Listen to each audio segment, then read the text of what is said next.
ಬಿರುಕು ಮಡಿಕೆಯ ಕತೆ. ಒಂದು ಸಣ್ಣ ಹಳ್ಳಿಯಲ್ಲಿ ರಾಮಪ್ಪ ಎಂಬ ಒಬ್ಬ ಸರಳ ಶ್ರಮಜೀವಿ ರೈತ ವಾಸಿಸುತ್ತಿದ್ದ. ರಾಮಪ್ಪನ ಜೀವನ ತುಂಬಾ ಸರಳವಾಗಿತ್ತು. ಬೆಳಿಗ್ಗೆ ಬೇಗ ಎದ್ದು ತನ್ನ ಹೊಲದ ಕೆಲಸ ಮುಗಿಸಿ ನಂತರ ಹತ್ತಿರದ ಕೆರೆಯಿಂದ ಮನೆಗೆ ನೀರು ತರುವುದೇ ಅವನ ದಿನಚರಿ. ರಾಮಪ್ಪನ ಬಳಿ 2 ಮಣ್ಣಿನ ಮಡಿಕೆಗಳು ಇದ್ದವು. ಒಂದು ಮಡಿಕೆ ಸಂಪೂರ್ಣವಾಗಿ ಚೆನ್ನಾಗಿತ್ತು, ಯಾವುದೇ ಬಿರುಕು ಇಲ್ಲ, ತುಂಬಾ ಗಟ್ಟಿಯಾಗಿತ್ತು.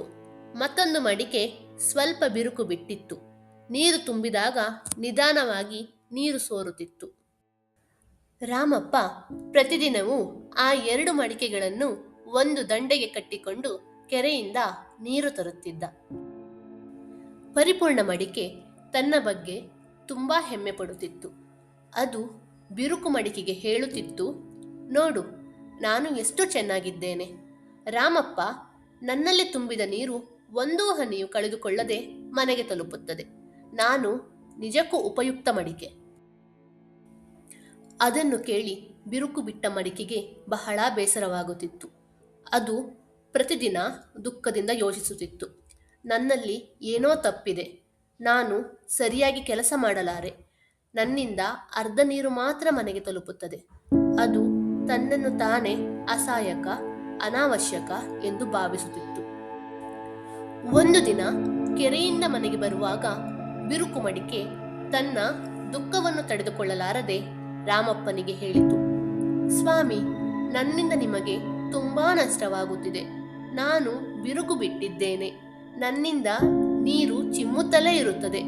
ನಾನು ನಿಮಗೆ ಸಂಪೂರ್ಣ ಸೇವೆ ಮಾಡಲಾರೆ. ನನ್ನ ಕಾರಣದಿಂದ ನಿಮ್ಮ ಶ್ರಮ ವ್ಯರ್ಥವಾಗುತ್ತಿದೆ.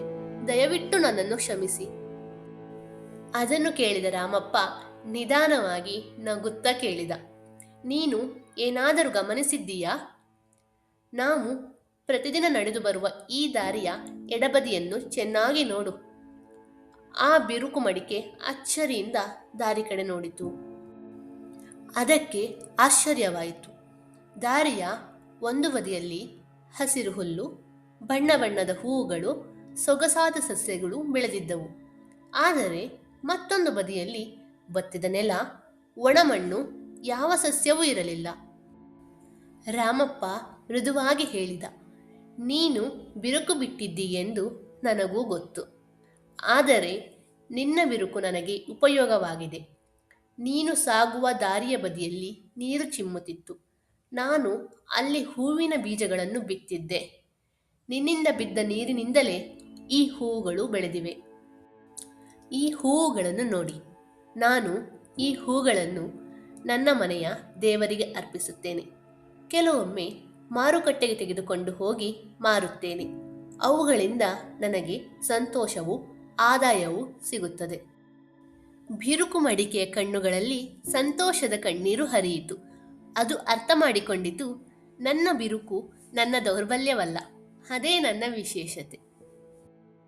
ರಾಮಪ್ಪ ಕೊನೆಗೆ ಹೇಳಿದ, ಪ್ರತಿಯೊಬ್ಬರಲ್ಲೂ ಏನಾದರೂ ಕೊರತೆ ಇರುತ್ತದೆ. ಆ ಕೊರತೆಯೇ ಕೆಲವೊಮ್ಮೆ ಇನ್ನೊಬ್ಬರ ಜೀವನದಲ್ಲಿ ಸೌಂದರ್ಯವನ್ನು ತರುತ್ತದೆ. ನಾವು ನಮ್ಮನ್ನು ಇತರರ ಜೊತೆ ಹೋಲಿಸಿಕೊಳ್ಳಬಾರದು. ನಮ್ಮಲ್ಲಿರುವುದನ್ನು ಸ್ವೀಕರಿಸಬೇಕು. ನಿಮಗೆ ಈ ವಿಡಿಯೋ ಇಷ್ಟವಾಗಿದ್ದಲ್ಲಿ ದಯವಿಟ್ಟು ನಮ್ಮ ಚಾನಲನ್ನು ಸಬ್ಸ್ಕ್ರೈಬ್ ಮಾಡಿ.